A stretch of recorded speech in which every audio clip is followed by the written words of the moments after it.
સૈયર કાર્યક્રમમાં હવે સાંભળીએ મિત્તલ પટેલ સાથે ત્રિલોક સંઘાણીની વાતચીત. એમના નવા પુસ્તક જળ ખૂટ્યા વિશે કેટલીક ઇન્ટરેસ્ટિંગ વાતો જાણીશું એમની જ પાસેથી.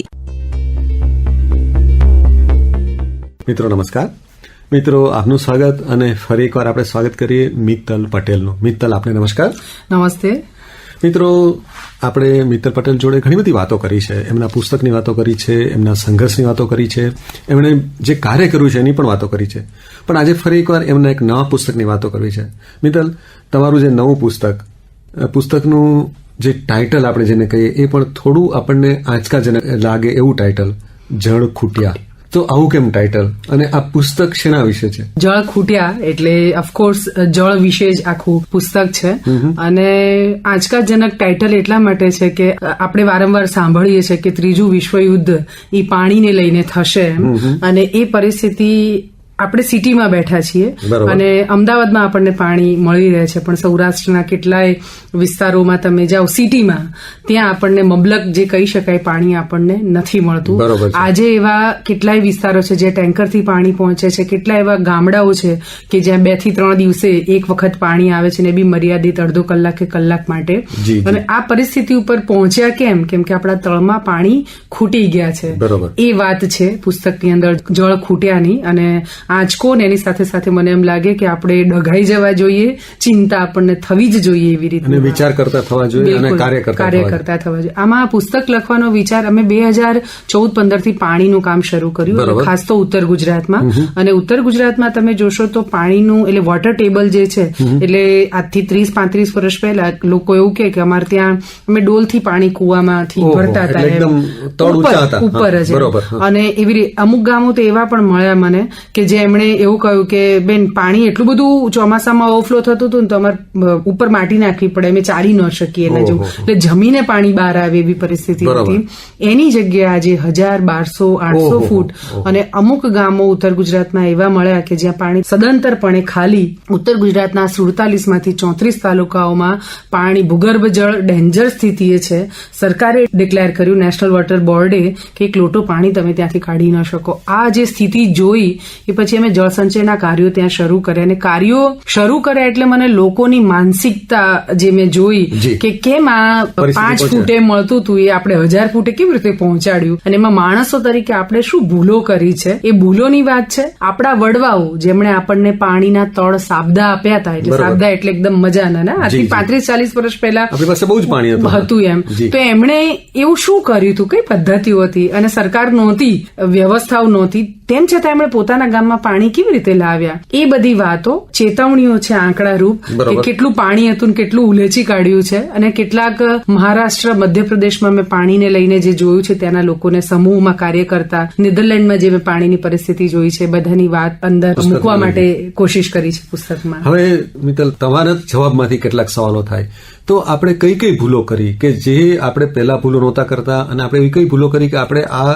પરિસ્થિતિ પર પહોંચી ગયા? સૌથી પહેલું મને એવું લાગે કે ખેડૂત તરીકે આપણી પાસે પેલા તળાવો હતા, અને તમે જોશો તો આપણી આખી સંસ્કૃતિ, માનવ વસાહતોનું નિર્માણ ક્યાં થયું, તો નદી કિનારે ત્યાં સંસ્કૃતિ પાંગરી. અને જ્યાં નદીઓ નથી ત્યાં મોટા મોટા તળાવો માણસોએ જ ઉભા કર્યા, પુણ્ય કાર્ય ગણવામાં આવતું હતું. એટલે તળાવો હતા, અને તળાવોમાં ચોમાસામાં પાણી ભરાય એટલે પીવાનું પાણી પણ લોકોને મળે. ને સીમ તળાવો એટલે એક ગામમાં 7 થી 8 તળાવો હતા, લિંક હોતા તળાવો, એક પાણી ઓવરફ્લો થાય એટલે બીજામાં ત્રીજામાં, એ પ્રકારે. અને ત્યાં ખેડૂતો કુવા કરે, ને કુવામાંથી પાણી મળે ને લોકો ખેતી કરે. એટલે એક સિઝન સંતોષી હતા. બહુ મેળવી લેવાની જે લાલચાઓ હતી ને, એ લાલસાઓ એમનામાં નહોતી. એટલે પણ 35-40-45 વર્ષમાં બોરવેલની ટેકનોલોજી આવી. એટલે મારી પાસે 20 વીઘા જમીન છે, તો એ પહેલા હું 5 જ વીઘામાં પિયત કરતી હતી કે 10 જ વીઘામાં. મને એમ થયું કે હું 20 તો પિયત કરું જ, અને બાજુમાં પડેલું ગૌચર કે સરકારી પડતર જગ્યા છે ત્યાં પણ, એટલે એ જગ્યાઓ વાળીને પણ હું બોરવેલ છે તો એના થકી હું પિયત કરવા માંડી. સેકન્ડ થિંગ એ થયું કે મેં એમાં અમાપ પાણી ઉલેચ્યું, એટલે 3 સિઝન, ક્યાંક જરૂર પડે ને તો 4 સિઝન લીધી. એટલે તળ ઉલેચાતા જ ગયા. અને એની સામે રિચાર્જ, એટલે હું એવું બહુ સાદું કહી કે આપણી કોઠી હોય અનાજની, એમાંથી હું 1 તગારું ઘઉં કાઢું બહાર, પણ એ ઘઉં કાઢ્યા પછી મારે બીજું ઉમેરવું નવું તો કોઠી એક દિવસ ખાલી થઈ જવાની છે. આમાં ઉમેરણ જે કરવાનું હતું એ ઉમેરણ કરવાનું આપણે ભૂલી ગયા. એટલે પેલા ઉનાળાની સિઝન આવે એટલે લોકો જાતે તળાવો ગાળતા ખોદતા એ બધું બંધ થઈ ગયું. એટલે આજે આ સ્થિતિએ પહોંચ્યા. અને સમૂહ જીવનની ભાવના, તળાવ ગાળવું તો એમ થાય કે થોડું મારું છે, હું એકલો થોડું પાણી લેવાનો છું. એટલે બધું ડિપેન્ડન્સી ક્યાં આવી કે આ બધું કામ તો સરકારનું, અને એના કારણે આપણે આ પરિસ્થિતિએ પહોંચે. એટલે આ સૌથી મોટી ભૂલ હું એવું માનું છું કે જયારે 10 ફૂટે પાણી મળવાનું બંધ થયું, મેં 100 ફૂટનો બોર કર્યો ને ત્યારે જ આ જળખૂટ્યા જેવી સ્થિતિ થવી જોતી હતી ને એમને ચિંતા થવી જોતી હતી. એટલે આપણે બધાની ભૂલો આપણે કેટલીક કરી. તો તમે કઈ રીતે આનો ઉકેલ, કારણ કે તમે કામ પણ કરી રહ્યા છો, તો તમે કઈ દિશામાં આનો ઉકેલ જોઈ રહ્યા છો? આપણે શું કરીએ તો આનો ઉકેલ આવી શકે એ તમે ટીપે ટીપું બચાવવું. એટલે આપણા ત્યાં ઘડિયાઓની બહુ સરસ કહેવત છે કે ગામનું પાણી ગામમાં, સીમનું પાણી સીમમાં. હું તો એમ કહું છું કે શેઢાનું પાણી શેઢામાં, એમ એટલે ખેતરમાં. એક ટીપું પણ પાણી હું મારા ગામમાંથી બહાર ન જાય એવું હું વ્યવસ્થાપન કરું તો આની સ્થિતિ બદલાઈ શકે એમ છે. હું ફરીવાર બહુ દ્રઢપણે કહું છું કે આપણે ભારત દેશ બહુ નસીબદાર દેશ છે એમ, અને કુદરતની ખરેખર બહુ મોટી કૃપા છે કે આપણા ત્યાં વરસાદ મબલક વરસે છે. પ્રોબ્લેમ એ છે કે આપણી ત્યાં વ્યવસ્થાપન નથી. આ જો જળ વ્યવસ્થાપન આપણે શીખી જઈએ ને તો પાણીની કોઈ સમસ્યા નથી, પણ જળ વ્યવસ્થાપનમાં આપણે ઊણા છીએ. એટલે ગામમાં પાણી બચાવવા માટેના સોર્સ, એટલે સૌથી પહેલું તળાવ આવે, બીજું નદીઓ કે વોકળા હોય તો નદી કે વોકળાનું ડિસિલ્ટિંગ થવું બહુ અગત્યનું છે. તળાવો ધારો કે તપેલી જેવા હોય તો પાણી ધારણ કરી શકે, પણ આજે છીબા જેવા એટલે ડીશ જેવા થઈ ગયા. પાણી ક્યાંથી ધારણ કરે તો જમીનમાં ઉતરવાનું છે. કુવા વાવ એ તો ભૂલી જ ગયા છીએ. એટલે ચેકડેમ છે, પહાડી વિસ્તાર હોય તો ચેકડેમ, નદીઓ ચેકડેમ બન્યા છે. આજે તમે ચેકડેમ પાસે જાઓ તો ડેમ જેવું દેખાતું જ નથી, કેમ કે આખો ફૂલ ભરાઈ ગયો છે. એટલે કોન્સ્ટન્ટ ડિસલ્ટિંગ જે થવું જોઈએ એ બધી ચીજો નથી થતી. પ્રોબ્લેમ કેવું થાય, આપણી ત્યાં આગ લાગે ને એટલે કૂવો ખોદવા દોડીએ આપણે બધા. પણ જળ વ્યવસ્થાપનનું કાર્ય એવું છે જે નીત કરવું પડે. જેમ બ્રશ રોજ કરીએ, ખાવા રોજ જોઈએ, આ કાર્ય પણ તમારે એવરી યર કરવું પડે. અને એવરી યર નથી કર્યું ને એટલે આપણે આ પરિસ્થિતિએ પહોંચ્યા છીએ. હવે તમે જે કામ કરી રાખે કે તમે તળાવ ઉપર બહુ ભાર મૂકી રહ્યા છો, તો તળાવો શા માટે? એટલે આમાં રિચાર્જની વાત આવે ને પાણીની, એટલે બે લોકો મને ઘણા લખે પણ ખરા, કે પણ ખરા કે બેન તળાવ રહેવા દો ને, એના કરતા તમે રિવર્સ બોરવેલ કરી દો. એટલે ધારો કે હું મારી જાતને ફાર્મર તરીકે, અને મારી 50 વીઘા જમીન છે અને હું 800 ફૂટે પાણી લિફ્ટ કરીને ખેતી કરી રહી છું, તો હું 600 ફૂટનો રિવર્સ બોરવેલ, એટલે વરસાદી પાણી ઉતારવાનો કરું તો મારા પેલા 800 ફૂટના બોરવેલને સીધો ફાયદો થાય અને મારે નવી કોલમો ઉતારવી ન પડે બોરમાં. પણ હું તળાવ, લોકો કે ન કરો, મારું એવું માનવું છે કે તળાવ જે છે એ આખી પ્રકૃતિને જીવંત રાખે છે. કેમ કે તળાવમાં પાણી ભરાય તો જમીનનું ઉપલું સ્તર છે એમાં નમી રહે, ભેજ રહે. એટલે તમે વર્ષો પહેલા જોતા હશો તો હું હંમેશા કહું છું કે આપણા ત્યાં જંગલો આપણે જોઈએ છે કોણે વાવ્યા એમ, કેમ કે એક બીજ પડે છે ક્યાંક અને વરસાદ પડે છે અને જમીનના ઉપલા સ્તરમાં ભેજ છે અને પાણી 10 ફૂટે છે, તો એ બીજ પોતાની મેળે મોટું થાય, વરસાદના 4 મહિનામાં એને એક નાનકડો છોડ થાય અને પછી પોતાની રીતે એને ભેજ મળે. તો તળાવો ભરાય એટલે હું ધરતીની જેમ આપણા શરીરની રક્તવાહિનીઓ છે એ ચાલે છે એટલે આપણે જીવીએ છીએ, તો તળાવ એ આ ધરતીની રક્તવાહિની છે. એટલે તળાવો બહુ જ મહત્વના છે રિવર્સ બોરવેલની સાથે સાથે. એટલે હું એની પર વધારે મહત્વ આપતી હોઉં છું. એટલે હવે એક રીતે તમે એક ઉપાય જે તમારા સમજણ અને તમારા અભ્યાસના અંતે તમે એવો સૂચવ્યો કે આપણે તળાવો રિવાઇવ પણ કરીએ અને સાથે સાથે બધા જ ઉપાયો કરી શકાય. અમે મહત્તમ ફોકસ કર્યું તળાવો પર. અમે 376 તળાવો અત્યાર સુધી ઊંડા કર્યા, ચેકડેમ પણ અમે કર્યા, હવે બોરવેલ રિચાર્જનું કામ પણ અમે કરી રહ્યા છીએ. પણ મને એમ થાય કે મનુષ્ય છે ને એના સ્વાર્થનું કામ, બોરવેલ રિચાર્જ એના સ્વાર્થનું છે, સૌથી પહેલી એને મદદ મળે છે. પણ તળાવે સમગ્ર પ્રકૃતિ, એટલે પેલું પંખી આવીને આપણને નથી કહેવાનું પણ પાણી નથી મળે તો આપણું ઉડી જશે, પેલો કાચબો માઇગ્રેશન કરી શકે તો ઠીક છે, નહીં તો મરી જશે એમ. તો આ તળાવ એ સમગ્ર પ્રકૃતિ માટે છે. સો અમે એની ઉપર ફોકસ કર્યું. હવે તળાવ અને એની સાથે સાથે બોરવેલ પર, એટલે માઇક્રો મેનેજમેન્ટ જેટલું પણ થઈ શકે એટલું અમે પાણી માટે કોશિશ કરી રહ્યા છીએ. તો મિત્તલ, અહીંયા જે વાત છે કે તમે આટલું બધું કાર્ય કર્યું, ઘણું બધું ફરવાનું થયું, એવી કેટલીક વાતો હશે કે જે તમારી જોડે અત્યારે તમે જળની વિશેની કોઈ પણ વાત કરી તો તમને 2-3-4 એવી વાતો હોય કે જે તરત તમને સ્પર્શી ગઈ હોય.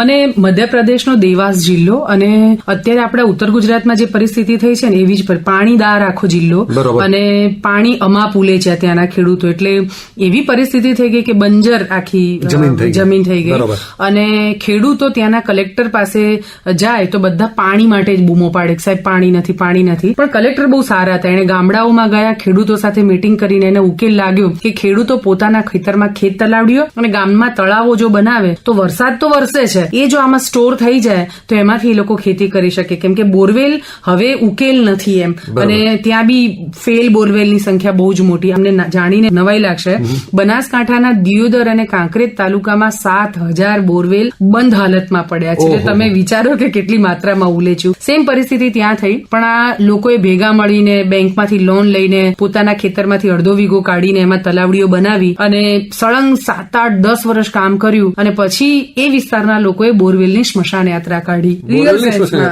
મેં પહેલી વાર સાંભળ્યું કે બોરવેલની સ્મશાન યાત્રા, એટલે એમણે કીધું કે મરેલું માણસ જયારે સ્મશાન યાત્રા કાઢીને સ્મશાનમાં મૂકે એ પછી પાછું નથી આવતું એમ, તો અમારા બોરવેલ પણ નથી જ જોતા. દેટ્સ વાય એની સ્મશાન યાત્રા. એક દેવાસનું મને આ ચીજ બહુ ગમી. બીજું મને મહારાષ્ટ્રનું વિદર્ભ અને લાતુર, આપણને બધાને ખબર છે કે ખેડૂત ત્રાહિમામ થઈ ગયો, દેવામાં ઉતરી ગયો, પાણી નહીં, દુકાળ સળંગ, અને આત્મહત્યાનું પ્રમાણ પણ ખૂબ થયું. એ વિસ્તારમાં ખેડૂતો જાગ્યા, કેટલીક સમાજસેવી સંસ્થા, લોકો પણ એમને, સરકારે પણ મદદ કરી, અને ત્યાં જળસંચયના કાર્યો સ્વયંભૂ, એટલે સરકાર નથી આવતી ને તો બી. એટલે એક ગામમાં હું ગઈ હતી, એમાં હોલના નદી કરીને હતી, પલસખેડા કરીને, તો 25 કિલોમીટરની આખી નદી, આમ નદી જેવું હતું જ નહીં, આમ તમે ઉપર આરામથી ચાલી શકો. એટલે ડિસિલ્ટિંગ કેટલું બધું કરવું, પટ જેવું જ હતું. બરોબર. અને એ આખી નદી એ લોકોએ લગભગ 20 ફૂટ ઊંડી અને 25-30 ફૂટ પહોળી ગામના લોકોએ સ્વ ખર્ચે ખોદી. હા, અને એમણે મને એવું કીધું કે બેન, કે અમારી જીવત રેખા સરખી થઈ ગઈ ને એટલે અમે જીવી ગયા એમ. બહુ મોટું આપણે જીવાદોરી કહીએ, સેમ જીવત રેખા અને નદીઓનું આ મહત્વ, એટલે એ મને સૌથી મોટું. એટલે ત્યાં આગળ તો એ લોકો એક સરસ સિમ્બોલ, દરેક પંચાયતોમાં જાઉં તો અમુક ગામ, હું પાણીનું ટીપું અને મારું કાયમી સરનામું તમારું ગામ, એવા સ્લોગન. અને જળસંચયના જ્યાં જાહેર કાર્યો થતા હોય ને ત્યાં લોકો એક સ્લોગન, કામ કરતા કરતા થાકે ને એટલે એકદમ બધા ઉભા થાય અને પછી જોશથી બોલે કે અન્ન ગોળગોળે, નાળ ગોળગોળે, દુષ્કાળ ડિસ્કાઉન્ટ, એટલે લિટરલ વે બાય ડિસ્કાઉન્ટ બોલે, એટલે આમ બંદૂક જેવું પેલું ઉપર હાથ કરે, ડિસ્કાઉન્ટ ડિસ્કાઉન્ટ ડિસ્કાઉન્ટ એવું 3 વાર બોલે. મને સમજ નહીં પડી કે આ શું કે છે, પણ એમણે એવું કીધું કે જો જળસંચયના કાર્યો સુંદર રીતે કરીશું ને તો અન્નની છોડો ઉઠશે, પાણી તો મબલક પ્રમાણે હશે, પછી દુષ્કાળને તો ગોળી જ મારવાની છે. સો લાઈક આવા અનેક પેલા છે. પણ આ મને જે ઇવન નેધરલેન્ડમાં મેં જે જળસંચયના કાર્યો ત્યાં, એટલે પાણી 10-12 ફૂટે છે, પણ ત્યાંના ખેડૂતની સમજ, ત્યાં સળંગ દુષ્કાળ પડ્યો. હવે દુષ્કાળ એટલે આપણને તો દુષ્કાળ લાગે જ નહીં એમ, આપડા તો પશુઓ મરી ગયેલા બતાવે ને પેલા તળાવમાં તિરાડો પડી, એવું નહીં. પાણી તો ત્યાં હતું જ, પણ 15-20 ફૂટે હતું. પણ ખેડૂતોએ તરત ક્રોપ બદલી દીધા. ત્યાં બટેટાની ખેતી ખૂબ થાય, પણ બટેટામાં પાણી પુષ્કળ જોઈએ, એટલે દુષ્કાળ પડ્યો તો તરત જ એ લોકોએ કઠોળની ખેતી, જ્યાં પાણી ઓછું જોઈએ. આ સમજ એ ત્યાં મેં બહુ સરસ રીતે જોઈ. કદાચ આપણા ત્યાં ચીજો પણ સમજવાની મારા ખ્યાલથી સૌથી વધારે જરૂર. મોટાભાગના લોકો વિચારતા હોય કે આટલી બી વિશાળ સમસ્યા, એમાં હું વ્યક્તિ કે કુટુંબ અમે કઈ કરીએ તો શું ફરક પડે? માઝી ધ માઉન્ટેન, આ મૂવી મારા ખ્યાલથી આપણે બધા એને યાદ, અને એવા અનેક જળયોદ્ધાઓ પણ છે કે જેમણે કોઈની પરવા, ઇવન મને એક ઉત્તરાખંડના એક શિક્ષકનું નામ ભૂલી ગઈ એમનું, પણ એ શિક્ષકનું એટલું કે સવારે ઘેરથી નીકળે એટલે કોદાળી લઈને નીકળે, અને એને અડધો કલાક વહેલા નીકળવાનું અને સ્કૂલથી છૂટ્યા પછી અડધો કલાક મોડા ઘેર પહોંચવાનું. આ બે મળીને જે કલાક છે ને એમાં એને પહાડી વિસ્તાર હતો એટલે એને 15-20 ખાડા દિવસના રોજે કરી નાખે, અને વરસાદ પડે એટલે ખાડામાં પાણી ભરે અને જમીનમાં ઉતરે.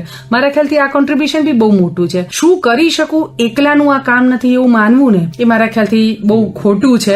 આજે ભૂલ, અને એવું પણ થાય કે 100 કરોડ તો આપણે હમણાં પાછલા 50-70 વર્ષમાં થયા, ત્યારે 30-35 કરોડ આપણે 1940માં હતા. એની પહેલા તો એનથી ઓછી વસ્તી હતી, ત્યારે એક ગામમાં 7 તળાવ 8 તળાવ કોણે બંધાવ્યા? આપણે જ બાંધ્યા, કેમ કે આપણને જરૂરત હતી એની. એટલે કોઈ એવું વિચારવાની જરૂર નથી કે શું કરી શકું. પેલું ધ્યેય નક્કી હોય, અને સૌથી અગત્યનું કે એવું લાગે કે પાણીનું કામ એના વગર જીવી જ નહીં શકાય. એટલે અનાજ વગર તમે 90 દિવસ કાઢી શકો, પણ પાણી વગર તમે એક દિવસ નહીં કાઢી શકો. તો હવે અંતમાં ઘણી બધી વાતો તમે પુસ્તકમાં પણ કરી છે. આપણે બધા એવું છે કે આપણા જે કાર્યક્રમ સાંભળી રહ્યા છે પુસ્તક પણ વાંચે, પણ એવી 2-3-4 વાત કે જે હું તમે મારા જેવી વ્યક્તિ પણ કંઈક અમલમાં મૂકી શકે, આપણને પણ થાય કે આપણે જે દોટી દૂધ ભરી નાખવાનું કામ છે, આપણે મારું પ્રદાન મેં કર્યું છે. સૌથી અગત્યનું, શહેરમાં જે લોકો રહે છે ને એ લોકોને એક જે સોસાયટીમાં એ રહે છે એ સોસાયટીમાં ફરજિયાતપણે રિવર્સ બોરવેલની એક વ્યવસ્થા કરવડાવી. વરસાદી પાણી જે વરસે છે એને સોસાયટીમાં જે રિવર્સ બોરવેલ કરી દે તો એ પાણી જમીનમાં ઉતરવાનું થઈ શકે. બીજું, જે ગામોમાં રહે છે એમને ઘર ઉપર જે વરસાદ પડે છે તો વરસાદી પાણીના ટાંકા, તમે બાડમેર ને જેસલમેર તરફ જાઓ, અને એ જે મઘા નક્ષત્રનું પાણી એટલું શુદ્ધ છે. આજે સૌથી મોટું સમસ્યા એ પણ છે કે આપણે શુદ્ધ પાણી પીતા જ સાચી વાત. નથી. તો જો વરસાદી પાણીનો ટાંકો એ કઈ બહુ મોટો ખર્ચ નથી થતો. બરોબર. આજે 50-50 હજારના દાગીના લગ્નમાં કરોડો ખર્ચીએ છે, એની જગ્યાએ આ જીવનની સૌથી મોટી જરૂરિયાત છે. એવા ભૂગર્ભ ટાંકા બનાવીએ અને એમાં વરસાદી પાણીને પીવા માટે પણ સ્ટોર કરીએ અને સાથે સાથે વધારાનું પાણી જમીનમાં સ્ટોર કરવામાં. અને આમાં એક્સપેન્સ નથી. બરોબર. તમે પાણી બજેટ પણ દરેક વ્યક્તિ પોતાનું એક બજેટ બનાવે કે મારા ઘરમાં ગ્રોસરી દર મહિને 5,000 ની આવશે, કપડા પાછળ હું આટલા પૈસા ખર્ચી. એવું પાણીનું પણ એક બજેટ કરે કે દર વર્ષે હું પાણી માટે થઈને આટલા પૈસા. 5,000 રૂપિયા તો હું દાન આપીશ જ એવું બરોબર કરીને, છે. અથવા એ દાન કરતા હું મારી સમજ પ્રમાણે એને વાપરીશ એમ. હું બરોબર. હમણાં અહીંયા આવતી હતી આકાશવાણી ત્યારે એક ભાઈનો ફોન આવ્યો, ડોક્ટર છે પોતે અને ડુચકવાડા ગામ. એણે કીધું કે બનાસકાંઠાનું કે મારા ભાઈ ગુજરી ગયા અને એની નિમિત્તમાં એ પ્રકૃતિ પ્રેમી હતો, એટલે મેં એવું નક્કી કર્યું કે હું 1,000 ઝાડ એના માટે વાવીશ બેન. તો કે હું કોકને આપું ને અને હું વાવું તો 1,000 ઝાડ ઉછેરી ન શકું, પણ મને એમ લાગે છે કે હું તમને આપીશ ને તો તમે એનો સરસ જતન કરશો. તો આવી પણ બાધાઓ માનતાઓ વૃક્ષો માટે કે પાણીના જતન માટેની આપણે કેમ ન લઈ શકીએ. તો અને વેડફવું, પેલું આપણા ઘરમાં કામ કરવા માટે બહેનો આવે ને નળ ચાલુ રાખે ને પછી કચરા પોતું કરવા જાય, વાસણ કરવા જાય, એને સમજાવવાનું છે કે બેન આનું બહુ મહત્વ છે એમ. તો એ નળ બંધ કરાવવા ફોર્સ જોઈએ છે આપણને. તો પાણી એવું કરવું કે ફોર્સ વગર બી અડધો નળ ચાલુ હોય ને આપણે વાસણ માંજી શકતા હોય કે પીવા વાપરી શકતા હોય. બહુ નાની નાની ચીજો છે, પણ જો એટલું પણ કરી લઈએ ને તો પણ પાણીનું બચત. અને પ્લાસ્ટિકની બોટલોમાંથી પાણી લેવાનું બંધ કરીએ. એ 20 રૂપિયા બહુ આપણને એમ લાગે કે ખર્ચી લેવાય એમ, કોઈ મહત્વનું નથી, પણ એનાથી એક તો પ્રદૂષણ તો થાય જ છે, પણ એ બહુ જ ગાંડો બગાડ છે. એની જગ્યાએ હું મારા ઘરેથી ભરીને લઈ જઈશ ને, એટલે એ બહુ નાની ફેરફાર છે. પણ આ બધા પ્રકારના ફેરફારો જો આપણે કરીએ, નાવા, શાવર, બાથટબ, અનેક ચીજો છે, ઘણું બધું કરવાનું છે. બહુ જ બધું. પણ જેટલું આપણાથી થઈ શકાય એટલું આપણે કરીએ. ટીપું છે ને હીરા જેવું છે એવું માનો તમે. અને કંઈક જરૂર નક્કર કરીએ. બિલકુલ. તો આ તમારી બધી વાતો, તમારી ખરેખર કેટલીક તમારી જે વાતો છે બધાને સ્પર્શી ગઈ હશે આશા સાથે. અને આપણે બધા કંઈક નક્કર પ્રદાન, આ આપણી જે વિશાળ સમસ્યા છે એમાં નક્કર પ્રદાન કરી શકીએ, એના ઉકેલમાં નક્કર પ્રદાન કરી શકીએ એ આશા સાથે મિત્તલ, તમને અમારા બધા તરફથી ખૂબ ખૂબ શુભેચ્છાઓ. Thank you very much. Thank you.